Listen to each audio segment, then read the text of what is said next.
Em Rainha da Sucata, exibida no Vale a Pena Ver de Novo, uma das revelações mais chocantes da trama vem à tona e muda completamente o rumo da história.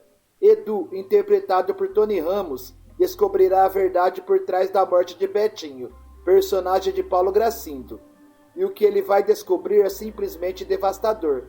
Antes de começarmos o resumo, já peço que vocês se inscrevam no canal e ativem o sino das notificações, para não perder nenhum vídeo sobre as novelas que marcaram época. E também deixe aqui nos comentários a sua opinião. Você acha que Isabelle agiu certo em apenas ameaçar Laurinha ou deveria ter colocado ela na prisão antes que fosse tarde demais? Agora sim, vamos com um resumo completo de Rainha da Sucata. Tudo acontece após a morte de Laurinha, vivida por Glória Menezes. A vilã que durante toda a novela manipulou Bentinho e destruiu vidas para conseguir o que queria. Deixa para trás um rastro de mistérios e segredos obscuros. Depois de sua morte, Edu decide mexer nos pertences da madrasta e acaba encontrando algo que vai mudar tudo. Cartas anônimas. Essas cartas eram ameaçadoras e revelavam que o ator sabia exatamente o que Laurinha havia feito no passado. Nos bilhetes, alguém afirmava que ela tinha provocado a morte de Betinho ao trocar os medicamentos que ele tomava. A revelação cai como uma bomba. Edu, ainda muito abalado pela morte recente de Laurinha, começa a juntar as peças.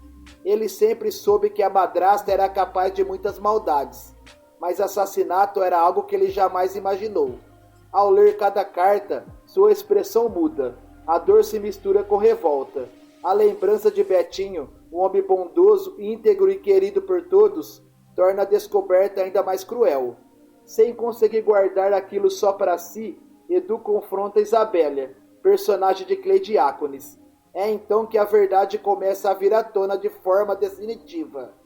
Isabela revela que Laurinha estava completamente obcecada por Edu. A obsessão da vilã ultrapassava qualquer limites. Ela queria ter-o a qualquer custo. Desejava viver o romance com ele e não aceitava obstáculos em seu caminho. E para Laurinha, Betinho era exatamente isso, o empecilho. Segundo Isabelle, a vilã arquitetou um plano frio e calculado. Sabendo da fragilidade da saúde de Betinho, Laurinha teria trocado o medicamento dele, provocando assim sua morte. Não foi um acidente não foi descuido. Foi algo pensado, planejado, executado com frieza. Isabelle explica que a obsessão de Laurinha era doentia. Ela não pensou nas consequências, não pensou na dor que causaria, nem no sofrimento da família. Só enxergava o próprio desejo, e movida por essa obsessão, foi capaz de tirar uma vida. Edu fica em choque na hora. Ele sente um misto de culpa, raiva e tristeza profunda. Culpa por nunca ter percebido o que estava acontecendo ao seu redor. Raiva por ter convivido tanto tempo com alguém capaz de tamanha crueldade. E tristeza por saber que Betinho morreu sem que a verdade viesse à tona, enquanto ele ainda estava vivo. Mas o impacto não para por aí. Durante a conversa, Edu começa a desconfiar de outra coisa. Se existiam cartas anônimas, alguém sabia da verdade há muito tempo. Então ele faz a pergunta que muda tudo. Quem escreveu aquelas cartas? Isabelle, com serenidade, mas também carregando o peso de anos de sofrimento, confessa que foi ela. Foi Isabelle quem enviou os bilhetes anônimos para Laurinha. Edu perde o controle ao ouvir isso. Ele explode. Questiona a sua tia. Pergunta por que ela escondeu algo tão grave. Se Isabelle sabia que Laurinha tinha cometido um assassinato, por que não a denunciou? Por que não a colocou na cadeia? Betinho poderia ter tido justiça. A família poderia ter sido poupada de tanta dor. Isabelle então revela sua motivação. Ela explica que descobriu a verdade depois de desconfiar de pequenas atitudes de Laurinha. Investigou discretamente para ter certeza da troca dos medicamentos. Porém, em vez de entregar a vilã à polícia imediatamente, decidiu seguir outro caminho. O plano de Isabelle era diferente. Ela queria que Laurinha sofresse. Queria que a culpa corroesse a vilã por dentro. Para ela, a prisão seria pouco diante do que foi feito com seu irmão. Isabelle acreditava que o peso psicológico seria uma punição mais cruel. Ela passou a enviar cartas anônimas lembrando Laurinha constantemente de seu crime. Fazia questão de mostrar que alguém sabia da verdade, que ela não estava livre, que a qualquer momento poderia ser desmascarada. Com isso, Laurinha começou a viver atormentada, paranoica, assustada, sempre com medo de ser desmascarada. O terror psicológico virou parte da rotina da vilã. Isabelle admite que queria que Laurinha experimentasse o desespero.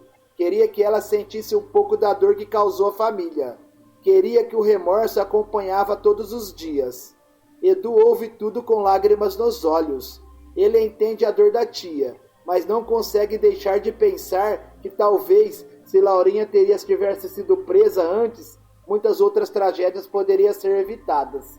A revelação muda completamente a visão que ele tinha do passado. A morte de Betinho deixa de ser uma fatalidade e passa a ser um assassinato cruel, movido por obsessão e egoísmo. O clima fica pesado. Edu se vê dividido entre compreender a atitude de Isabelle e condenar sua decisão de não denunciar Laurinha às autoridades. Afinal, justiça e vingança são coisas bem diferentes.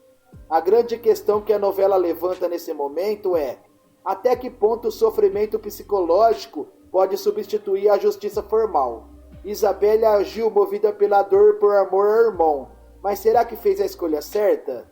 Com Laurinha já morta, a possibilidade de levá-la à prisão não existe mais.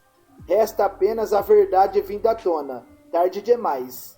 Edu, profundamente abalado, ele percebe que esteja cercado por mentiras durante anos. Essa revelação marca um dos momentos mais fortes de Rainha da Sucata, mostrando como a ambição e a obsessão podem destruir vidas e como decisões tomadas com base na emoção podem ter consequências irreversíveis. E você, o que acha dessa história? Isabelle fez certo ao apenas atormentar Laurinha ou deveria ter buscado justiça na polícia desde o começo? Deixe sua opinião aqui nos comentários, por favor. Quero saber de que cidade você está assistindo e o que pensa sobre essa atitude.